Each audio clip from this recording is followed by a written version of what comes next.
Assalomu alaykum hammaga. Mana bugun ustaxonamizga Odil duxovka keldi. Bu duxovkamizni knopkasi kuygan ekan. Hozir bu duxovkamizga yangi knopka qo'yamiz. Eski knopkasi bilan yangi knopkasini qanday qo'yilish farqlarini birgalikda aytib o'tamiz. Qani ketdik. Mana bu eski knopkamiz. Bu o'zi eski knopkamiz mana shunaqa original sariq bo'ladi. Mana 3 kontaktlik bo'ladi. Mana bu tepadagi ikkita kontakt kirish stikerlarimizda 1 va 2 kontaktimizda tentdagi shnurlar kiriladi. Tentimizdagi kabelimizni kontaktlarni birinchi, ikkinchi qilib ulaymiz.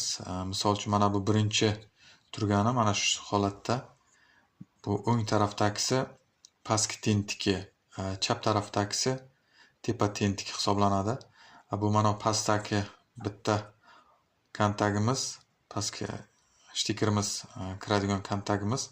Bu shu 220 dan keladigan bitta kabelda kontakt hisoblanadi. Bu hozirgi yangi qo'yiladigan nimamizda farq bo'ladi. Hozir buni ham birgalikda aytib o'tamiz. Mana bu yangi knopka hisoblanib, bunda 6 ta kontakt bo'ladi. Bu mana bu sariq nimasiga ulamaymiz. Sariq kontaktimiz bu ichida svetodiodi bo'ladi. Mana bunaqa o'sha svetodiodniki bo'ladi. Shuning uchun bu oxirgi pastdagi nimamizga ulamaymiz, sariq nimasiga. Bu mana bu metalik rang, ya'ni oq nimalarga ulanadi. Bu tomonda ikkita bo'lsa, buni ham pasti ikkita bo'ladi. Buning uchun o'zini radnoyda 3 talik bo'lmagandan keyin bunda 6 talik shu pastdagi sarig'iga ulamaymiz, mana o'rtadagi bilan tepadagi qatorga ulaymiz. Buning uchun mana shunday bitta stikerlik ikkitalik kontaktlik narsa yasab olamizda, kabelcha, maydaroq kabelcha yasab olib, bittasini bu tomonga stikerni ulab olamiz.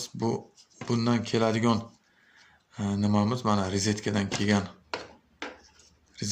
kelgan malla kabelimiz bilan keyin oqdan pirmichka qilib bunisiga ulab olamiz, pastdagisiga.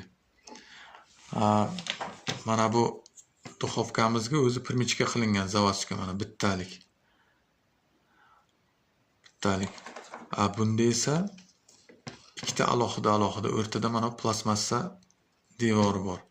Shuning uchun bunga bitta pirmichka qilib, stikerli qilib, bunisiga qo'yib olamizda.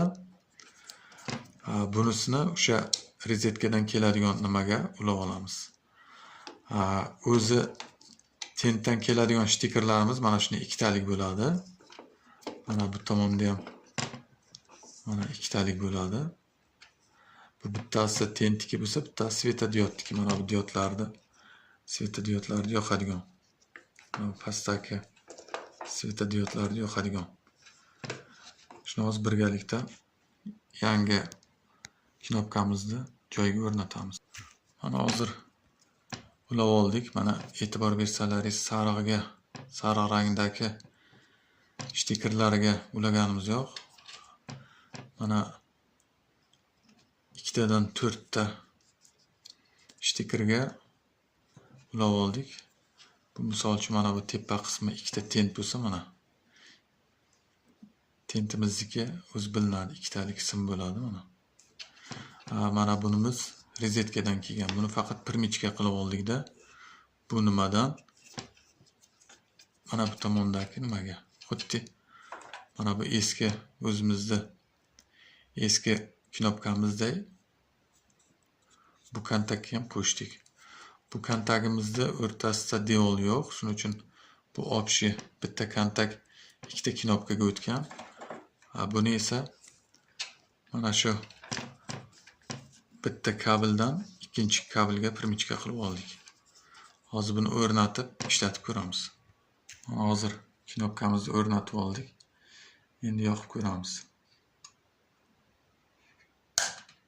Birinchi knopkamiz, ikkinchi knopkamiz ishladi. Endi o'chiramiz. O'chdi. Mana shunday qo'yiladi. Hammaga rahmat, sog' bo'linglar.